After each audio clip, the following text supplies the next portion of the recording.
Hi guys, JT here, and today I'm bringing you some information on 10 games in Fanatical's Best of Tabletop bundle of July 2026. To help you answer the question, should you buy it? By using the links in the description below, you'll gain access to this bundle and support the channel in the process. Before I begin, I'd like to thank you the viewers for watching my videos. I hope they're helpful. Most importantly, knowing that you're watching it means the world. Anyway, let's get into this. And number 1 we have Into the Restless Ruins, a creative roguelike deck builder rooted in atmospheric Scottish folklore.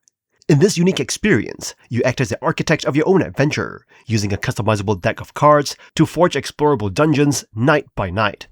The primary objective is to reach a final boss, known as the Warden, by navigating your created ruins and unlocking hidden seals on fog-shrouded platforms.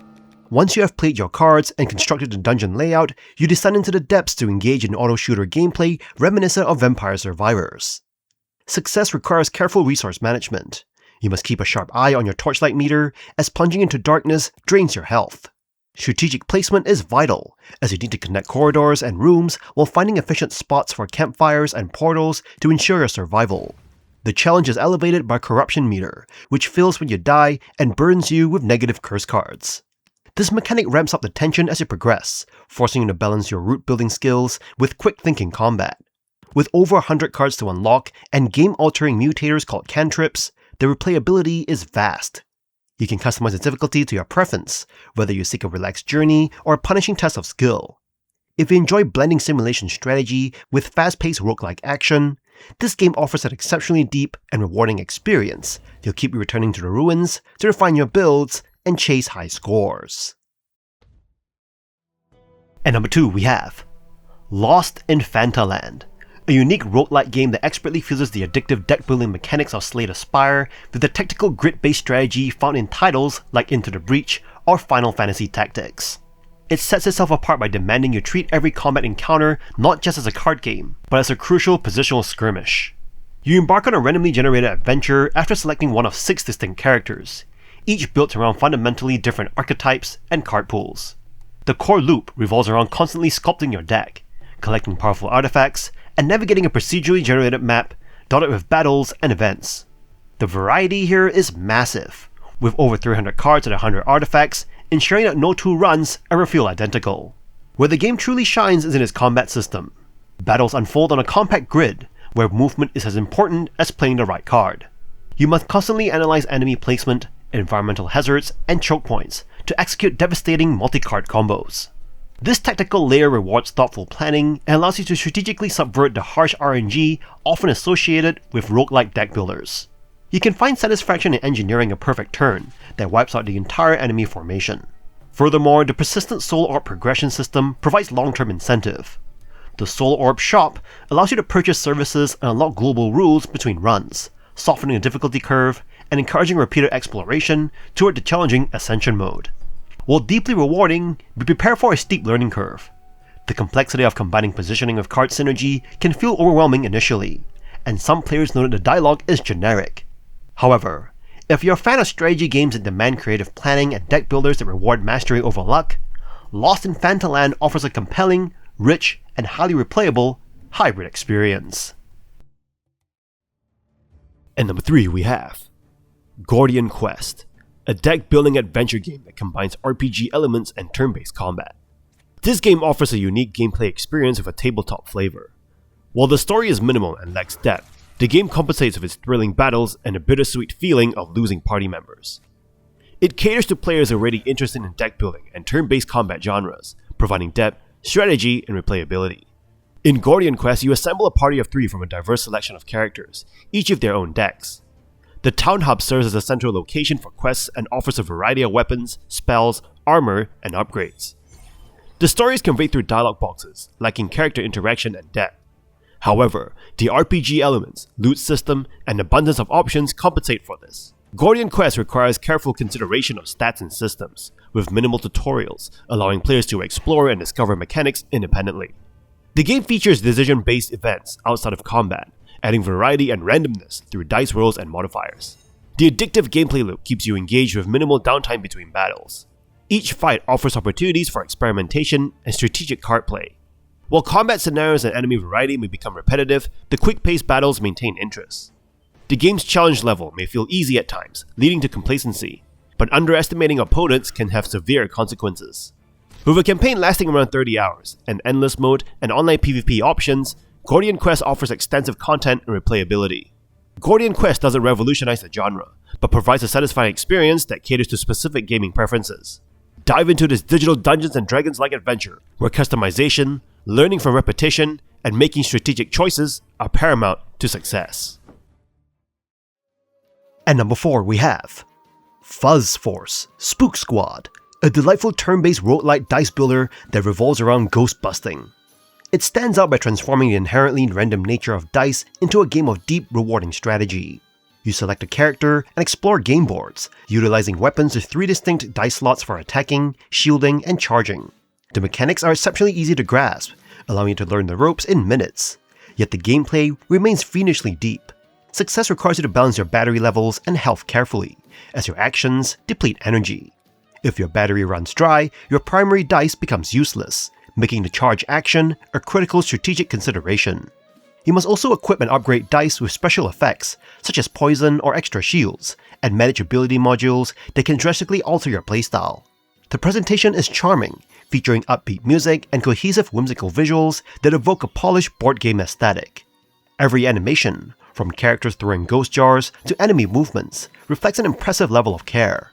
While the frequency of punishing mimics and limited enemy variety, particularly regarding bosses, are minor drawbacks, they do not overshadow the core experience.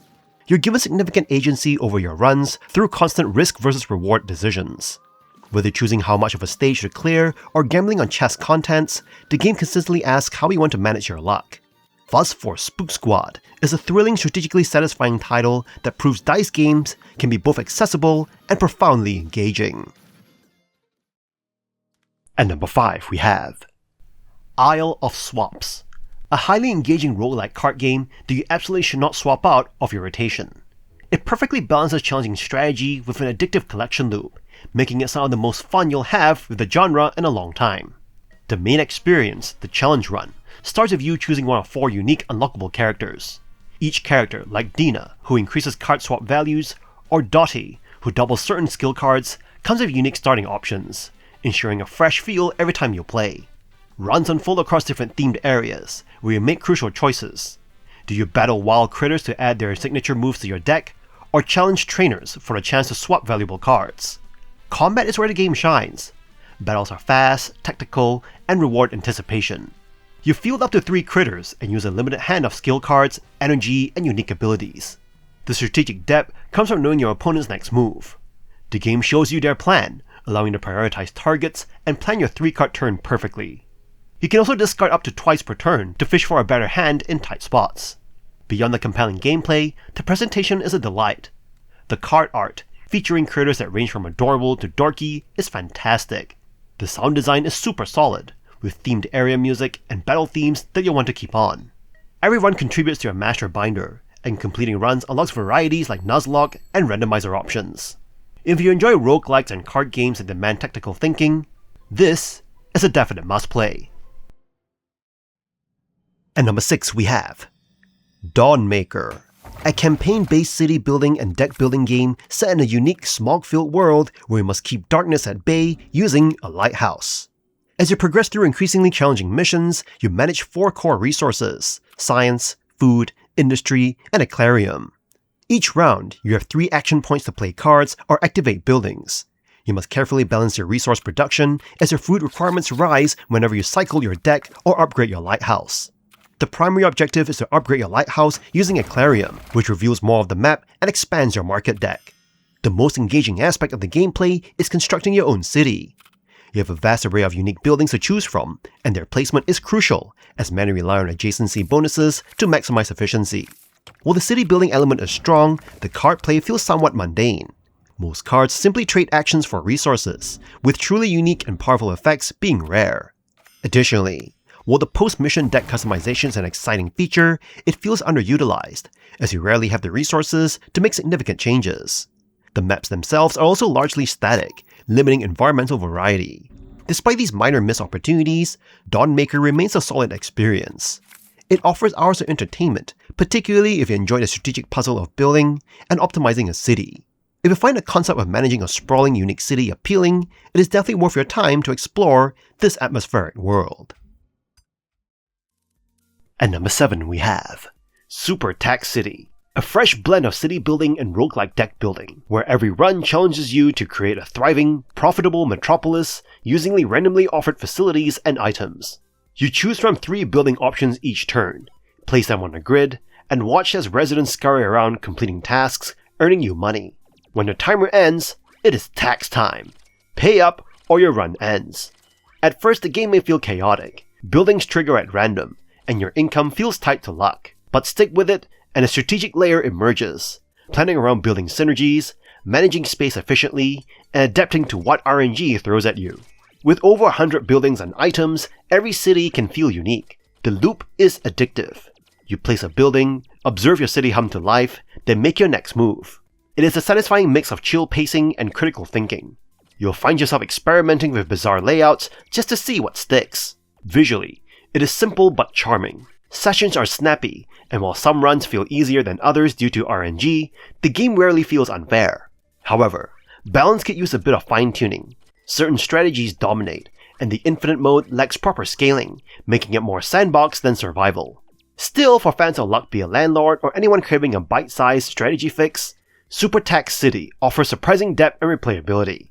It is a delightful little rabbit hole you didn't know you'd fall into, and once you do, you want to build just one more city. At number 8 we have Role Player, the board game, a digital adaptation of the popular tabletop game that centers entirely on the experience of character creation. This untraditional premise makes for a surprisingly cozy and highly accessible strategy game that you can enjoy in short 20-minute bursts. You begin by selecting a character class and race, which sets your 6 attribute goals and determines potential bonus points. The core gameplay involves rolling dice into a community pool, then drafting them one by one. While picking a smaller die early on might not be ideal for your final stat score, it strategically grants you an earlier turn order in a subsequent shopping phase. The heart of the game is filling your stat rows with 3 dice each, aiming to match specific target scores, often within the 2-point band or exactly on the nose, for maximum victory points. Depending on your class, achieving a lofty goal in strength might yield more points than an easier condition in endurance. Crucially, placing a die in a row also enables unique manipulation abilities, such as swapping dice or flipping a die to its opposite side. Knowing this allows you to strategize around seemingly bad rolls, ensuring you can meet your stat goals. The shop adds layers of strategic depth. Here you can spend earned coins on equipment, weapons, skills, and traits. Equipment grants bonus points for collecting sets. Weapons offer passive benefits, and single-use skills allow you to temporarily manipulate your dice. Traits offer large endgame point bonuses for meeting specific conditions, like having a variety of colored dice or maintaining a low score in a particular attribute. While the game is easy to grasp, the nuance in player interaction, anticipating your opponent's needs in a draft, makes it compelling. If you play solo, you compete against a dummy player for a high score. The pixel art UI is well executed, making the turn-based experience smooth and reliable. If you enjoy easily replayable games and meaningful, low-complexity strategy, this competent board game port is a great fit.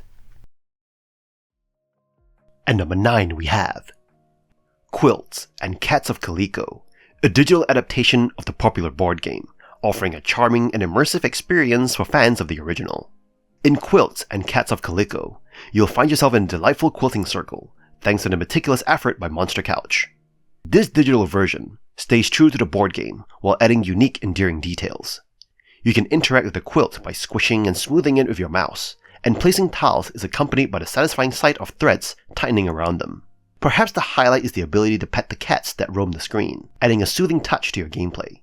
Clicking on these cats pauses their movement, inviting you to offer some attention. The gentle acoustic guitar and lo-fi beats enhance the tranquil atmosphere, making the game inviting and relaxing.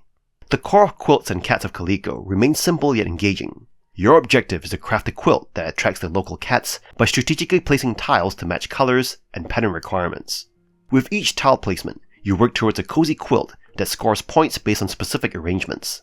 This combination of thematic charm and straightforward mechanics ensures that the game remains engaging and enjoyable. Quilts and Cats of Calico successfully translate the board game's appeal into the digital realm. The cute graphics, relaxing music, and interactive elements make it a must-play for fans of the original and newcomers alike. At number 10 we have HeistGeist, a compelling deck builder that masterfully blends cyberpunk aesthetics with the high-stakes thrill of executing intricate heists.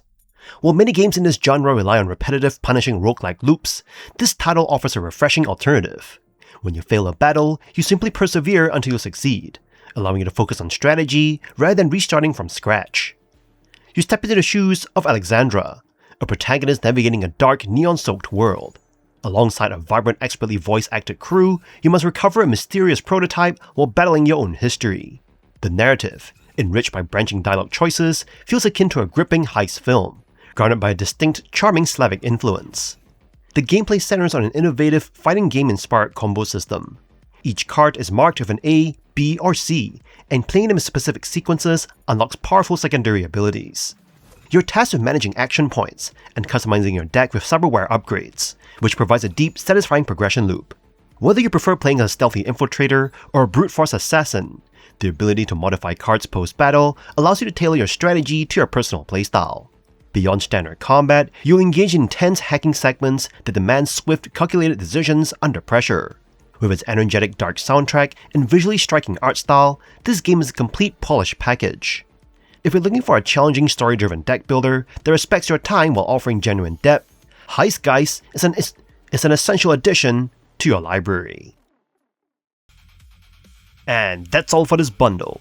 This bundle is a total loot drop for your library, offering some bangers for a bargain price. Whether you're looking to grind out some new deck builders or dive into a fresh indie quest, the value here is legendary. While some veterans might have these titles in their inventory, it's a high-tier pickup for anyone looking to expand their collection without emptying their wallet. Definitely worth a look before the timer hits 0. In any case, I hope you enjoyed today's video, and if this video was helpful, feel free to leave a like and subscribe, and maybe consider buying the channel a coffee. From the bottom of my heart, thank you for watching, and I'll see you guys in the next video.